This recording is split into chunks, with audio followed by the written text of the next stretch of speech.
we're running out of aces here. Or at least what we used to define an ace. And it's a shame because the sport is really built on and predicated by having great pitching. I mean, there have been great hitters, but when you think about when a great pitcher faces a great hitter, the great pitcher in these moments has been wonderful. And, whether you go with Sandy Koufax and Nolan Ryan and Tom Seaver, and everybody's got a list of these great pitchers that they were able to watch.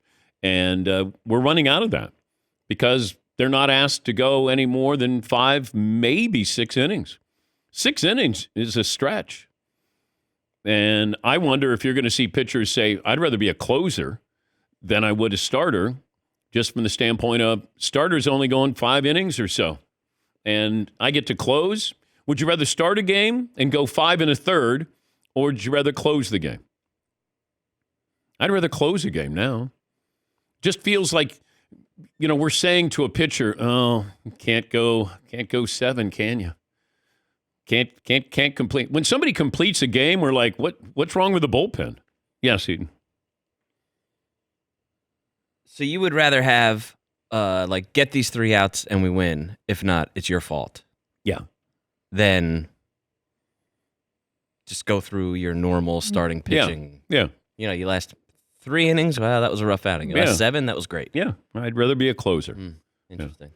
Because a closer is a closer, and I can compare that to other generations. Starting pitcher now, I can't compare that to Steve Carlton in 1972. I think completed 27 or 30 games. It was crazy. But it feels like starting pitchers have always been more respected than closers. It's only been in the last little bit that closers are people too. But that's why I'm saying I'd rather be a closer now. If you said back in, the heyday, then I could be Ron Guidry or Goose Gossage. When I still might be Goose Gossage. It's kind of awesome. Goose is different. Goose would go 3 innings. Closers were different. Then all of a sudden it was okay, you could be Mariano Rivera, or you can be, I'd say Roger Clemens, but there's baggage attached to that. Greg Maddux, Mariano Rivera. That's not even close. Who would you be? Mariano Rivera. Easy. Okay, wait, but you just said, being a closer as opposed to a starter, and you have no problem being a closer. Yeah, because it was the greatest. He's the only person in the history of baseball to shorten a baseball game to 7 or 8 innings. There's nobody else has ever done what he can do. Mm-hmm. That to me is different than. Well, but I'm giving you Greg Maddux, who won 354 games. Or if I said Roger Clemens and you get all of his decorations there, all of his awards. Yeah. Would you be Roger Clemens or Mariano Rivera? I think Rivera, he comes with a lot of rings. He does. That's pretty good, yes, too. He does. So. Yeah, but he gave up the base knock to Luis Gonzalez. It gets over Jeter's head. I just saw the other day when Mariano Rivera came out, when he blew one of those leads against the Red Sox. Yeah.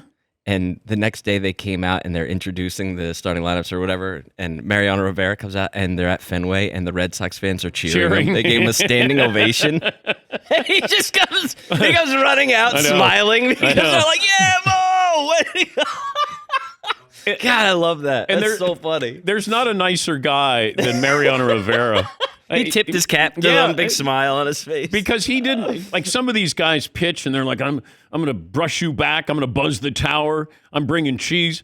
Rivera just went out there and it's almost like he just punched the time clock and he goes, all right, I'm not going to be out here that long. Let me throw probably about 14 pitches, should be done, and then we'll say goodnight. And that was it. Automatic. Except for the couple of times. We remember the moments when he wasn't automatic. For the most part, right? Because it's so rare that he blew a lead. And these were leads in World Series or in the ALCS.